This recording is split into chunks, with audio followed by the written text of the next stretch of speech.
قبر کی منزل بہت سخت منزل ہے۔ آج ہم کہنے کو تو سب مسلمان ہیں، اللہ ہمارا خاتمہ ایمان پر کرے۔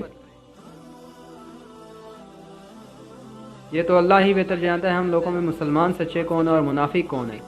جیسا کہ حدیث میں ذکر آتا ہے، موسیٰ بن اسماعیل، وہیب، حشام، فاطمہ اسمہ رضی اللہ عنہما کہتی ہیں کہ عائشہ رضی اللہ عنہا کے پاس آئی، وہ نماز پڑھ رہی تھی کہ میں نے ان سے کہا کہ لوگوں کا کیا حال ہے، کیوں اس قدر گھبرا رہے ہیں؟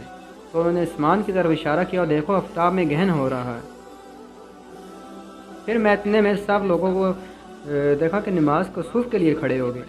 عائشہ رضی اللہ عنہما نے کہا کہ سبحان اللہ۔ میں نے پوچھا کیا یہ کسوف کوئی نشانی ہے؟ عائشہ رضی اللہ عنہما نے اپنے سر سے اشارہ کیا، کہا کہ ہاں۔ پھر میں نے بھی نماز کے لیے کھڑی ہوگی۔ نماز اتنی طویل تھی کہ مجھ پر غشی طاری ہوگی، تو میں نے اپنے سر پر پانی ڈالا۔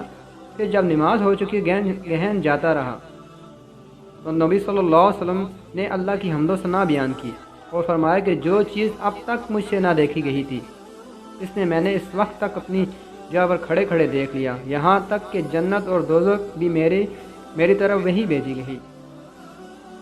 تمہاری قبروں میں تمہاری آزمائش ہوگی، فتنہ دجال کی طرح سخت یا اس کے قریب قریب۔ فاطمہ رضی اللہ عنہما کہتی ہیں مجھے یاد نہیں کہ اسماء نے کیا کہا تھا، مثل کا لفظ یا قریب کا لفظ۔ قبر میں سوال ہوگا اور کہا جائے گا تجھے اس شخص سے کیا واقفیت ہے؟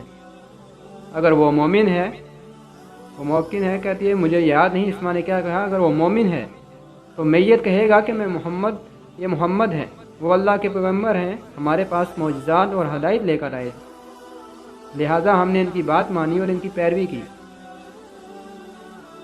اور پھر یہ کلمات 3 مرتبہ کہے گا، تب اسے کہہ دیا جائے گا کہ تو آرام سے سویا رہ، بے شک ہم نے جان لیا کہ محمد صلی اللہ علیہ وسلم پر تو ایمان رکھتا ہے۔